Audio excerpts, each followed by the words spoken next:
I suppose it doesn't really speak well for a critic's subjectivity when he has to start by apologizing to the poet, so let me get this out of the way in the least melodramatic fashion possible.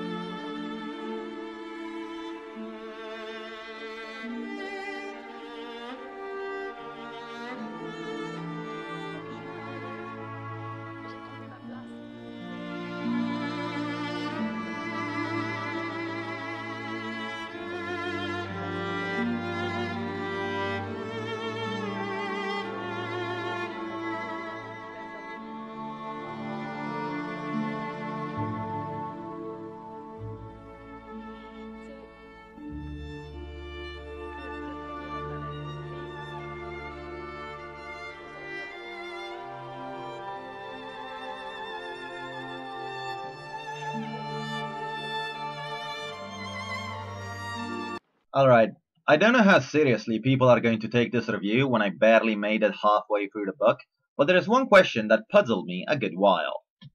Luke Kennard is one of the most established among young English poets and the kind of guy who can afford to write bullshit in his blurbs without anybody questioning him, like George Lucas when he writes dialogue.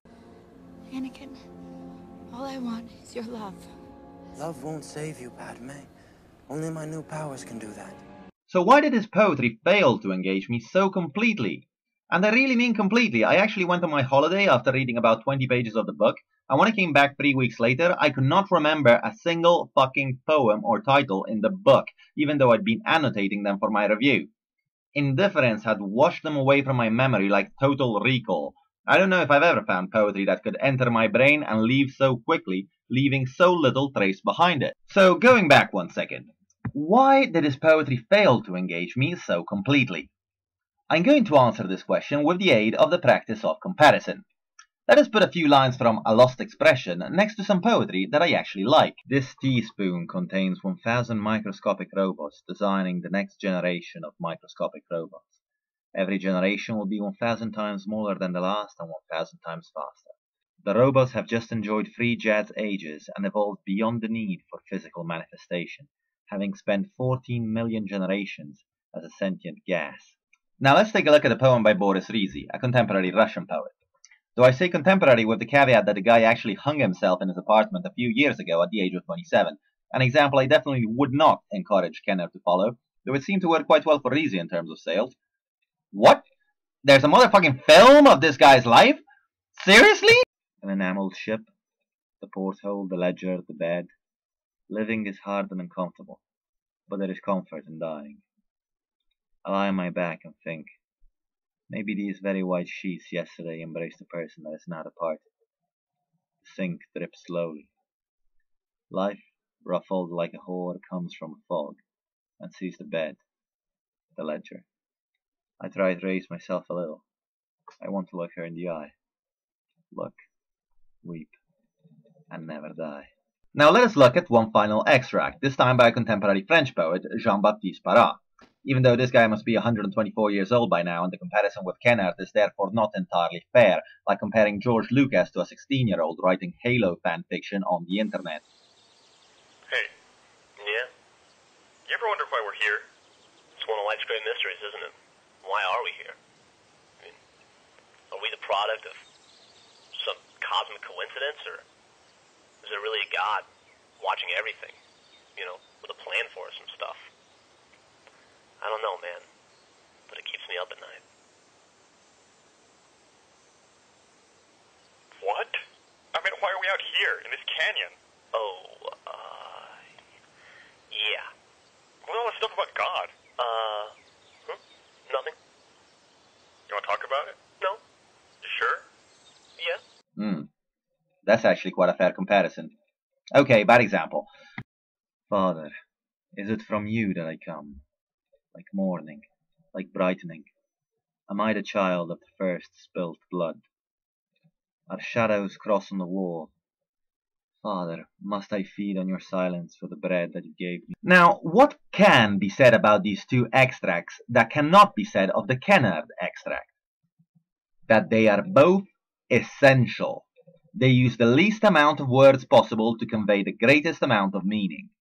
Rizy that's a Russian guy, sticks to the simple imagery of a ship and what it contains, and then discusses elementary, universal feelings about the tension between wanting to live and wanting to die. Para, whose name I can't pronounce without thinking of a cavalry charge, never mentions anything weirder than a compass, plants, the night, clouds, sand, silence, bread, and other stuff of the kind to talk about his father. Certainly nothing as wacky as the 1,000 fucking micro-robots that Kennard needs to talk about his child. Now I'll be the first to admit that mine is an objection based on taste.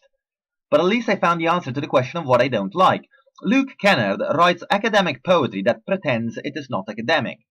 This is understandable because the world of a literary academic is boring. It involves little other than sitting down in libraries reading books and occasionally meeting other people who also sit down in libraries reading books.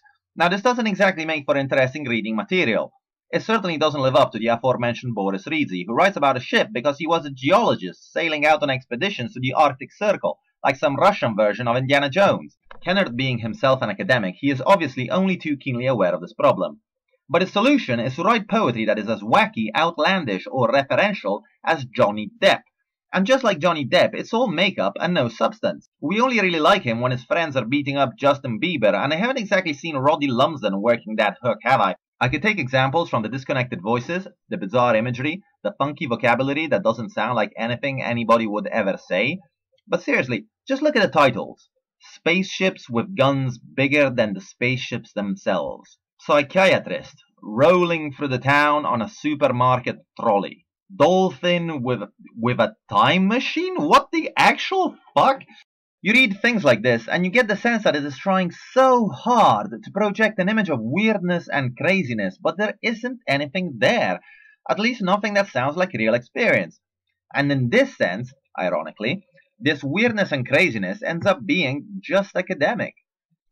A Lost Expression reminds me a bit of Juno, a film that tried so hard to ride the wave of much better and more genuine indie movies like Napoleon Dynamite, Little Miss Sunshine, or Pieces of April, but never had any of their sincerity, as all it did was throw out random wacky shit at us. You don't have to be an adventurer to be a poet, you don't have to be crazy, you don't have to be a rebel, you don't have to be absurd. But if you aren't any of these things, don't pretend that you are. Because all poetry, however weird or wacky or colorful or absurd or imaginative it may be, must lay its foundations in some kind of experience. If it doesn't, it is at best academic poetry and at worst, goddamn boring.